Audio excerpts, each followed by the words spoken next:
Yan, ang laki-laki daw ng sinasahod natin dito sa Czech Republic, pero bakit marami pa rin tayo na nare-receive ng mga reklamo tungkol sa sahod na maliit daw ang sahod kasi nasa 50 lang daw, nasa 60 lang daw, bakit daw tayo nagrereklamo? Eh sa Pinas nga daw is okay lang sa atin kahit sumahod tayo ng 10 or 15,000 pesos, which is, meron po siyang point. Kaya lang, I will give you something na mas iba kasi ang thinking natin kapag tayo ay nandito sa ibang bansa.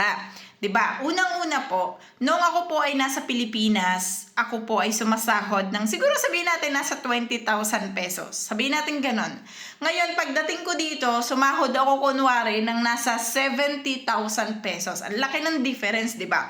From 20 to 70,000 pesos. Pero alam naman natin na kapag tayo ay nasa sa Pilipinas, parang ang thinking natin is sahod, uwi ng trabaho, bahay lang, and then pasok na ulit sa trabaho. So, hindi tayo nag-iisip na sana may ipon ako, sana makapag-for good ako, sana makabigay ako ng malaki sa pamilya ko, at sana may mapundar ako. Alam natin pare-pareho na most of us is ganun ang thinking kapag tayo ay nasa Pilipinas.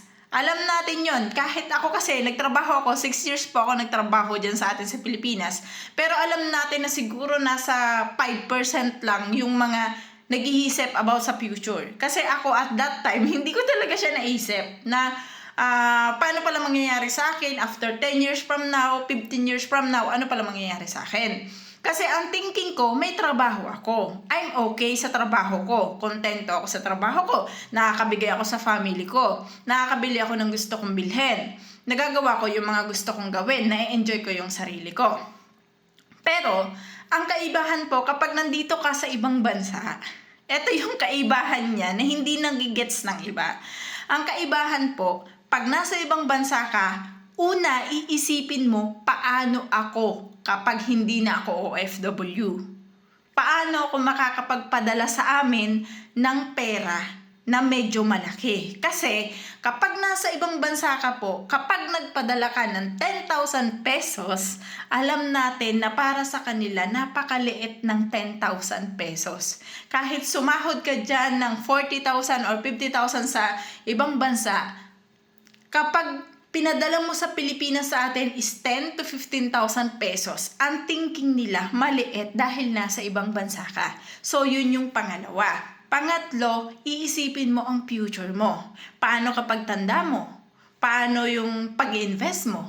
So, lahat iisipin mo, pati insurance mo, lahat yun iisipin mo. At ang hindi po nagigets ng iba na nasa sa Pilipinas pa, na kami pong mga nasa ibang bansa, is gumagastos din dito.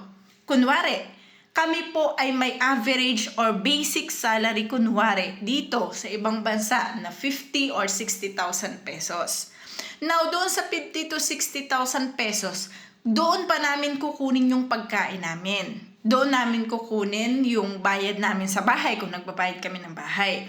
Doon din namin kukunin yung aming wifi, yung data namin, or all in all, ibig sabihin, naninirahan kami dito sa ibang bansa, pero lahat yun is kami din ang gagastos sa sarili namin.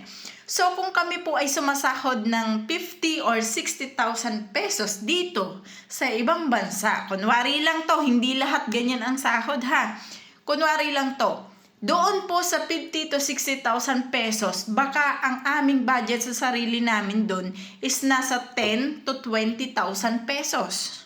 Kung i-convert nyo in Philippine peso. Ibig sabihin, kung sumahod ka ng 60,000 pesos, niles mo yung iyong budget na sabihin natin 15,000 pesos na lang, wag na sa 20,000 pesos. Kunwari sa 15,000 pesos, magkano na lang po natira? Diba 45? Ngayon, kung magpapadala ka sa inyo, padala ka kunwari sa inyo ng 15,000 pesos, ang matitira sa iyo is 30. So, doon sa 30 na yun is, syempre, sabihin natin na gusto mong mag-ipon ng 10,000. Gusto mong magdagdag or magbigay. Kasi minsan nangyayari to eh. 1 week ka pa lang nakakapagpadala sa inyo, hihingan ka na ulit. 1,000, 2,000, 3,000, something like that na hindi natin napapansin sa mga sarili natin na nakakapagbigay pa rin pala talaga tayo. And then, yung sinabi ko sa inyo na range ng 15,000 pesos na budget, maliit po yun kapag nasa ibang bansa ka. Kasi, eto, sasampulan ko kayo, no? Kapag nung po ako ay nasa Japan, sa Japan to, way back 2016 to 2019, magkano po ang bayad namin sa bahay? Ang kinakaltas po doon sa aming payslip, doon sa bahay namin, is I think nasa 29,000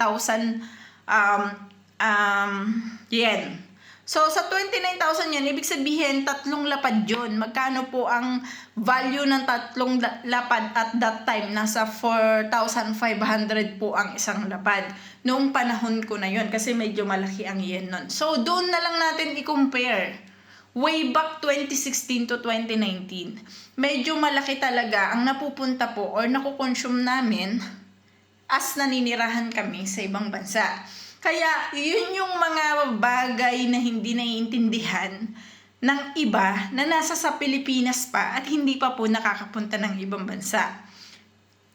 Pero, kapag kayo po ay nakapunta na ng ibang bansa, magigets nyo po yung ibig naming sabihin. For example, kayo po ay nasa Hong Kong. Sa Hong Kong, hindi ka nagbabayad ng bahay kasi pwedeng doon ka na sa amo mo nakatira, di ba? Hindi ka rin gumagastos doon kasi libre na yung pagkain mo. Hindi ka rin nag-aano ng mga sanitary mo kasi bigay na rin ng amo mo. Pero hindi po natin alam na every Sunday, umaalis po sila doon sa kanilang mga amo. So, ibig sabihin maghapon sila sa labas. Yung maghapon nila sa labas is malaking bagay po yun. Kung nasa bahay lang sana sila, is malaking bagay sana yung matitipid nila. Pero dahil nga sila ay nangangamuhan, hindi po sila makapag-stay doon sa mga amo nila. So, ito ay based on reality ha. Hindi ko sinasabing lahat, pero most of all talaga ganun kapag sa Hong Kong. Dapat po titingnan nyo rin yung mga bagay-bagay na nangyayari doon sa inyong family na OFW. Kasi po, hindi kami pare-pareho ng pinagdadaanan. Like sa akin dito, i-compare ko na lang sa inyo. Dito po sa amin sa Czech Republic, sabihin natin sumasahod kami ng 70,000 pesos. Pero kakain po kami. Magkano ang bayad namin sa bahay? Ang bayad po namin sa bahay, sabihin natin na nasa 7,000 crowns na lang. Ita times mo yon sa, I think 2.86 na ngayon.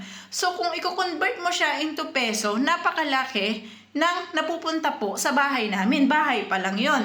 Meron pa kaming data, may transportation pa kami, at saka kakain din po kami. So, kung sumasahod kami ng 70,000 pesos, baka ang matira na lang sa amin siguro is nasa 35 to 40,000 pesos. Yun po yung katotohanan. And then, magpapadala ka pa sa inyo ng pera. Ngayon, paano kung wala ka namang overtime? Siyempre, yun lang talaga yung sasahurin mo. Maganda lang po talaga sa ibang bansa kapag nagkakaroon ka ng overtime. Nagkakaroon ka ng night differential. Nagkakaroon ka ng mga bagay na extra ba? So, mas maganda po sana yung ganon. Kung nagkakaroon ka ng ganon, what if naman wala, di ba? Sometimes isipin din natin na hindi po talaga pare-pareho ang pinagdadaanan ng mga OFW. Akala nyo kasi, kapag pumunta kami sa isang lugar na maganda sa picture, is nagbabayad kami ng mahal. Hindi po pare-pareho ang OFW. Kasi minsan, pupunta ka lang ng park, wala naman talagang gastos doon. Nagkataon lang kasi na maganda siguro yung mga amenities namin dito sa ibang bansa, kaya mukhang mamahalin yung pinupuntahan namin. So, sana naliwanagan kayo dyan kasi pinagtatalunan yan sa aking comment section. Thank you!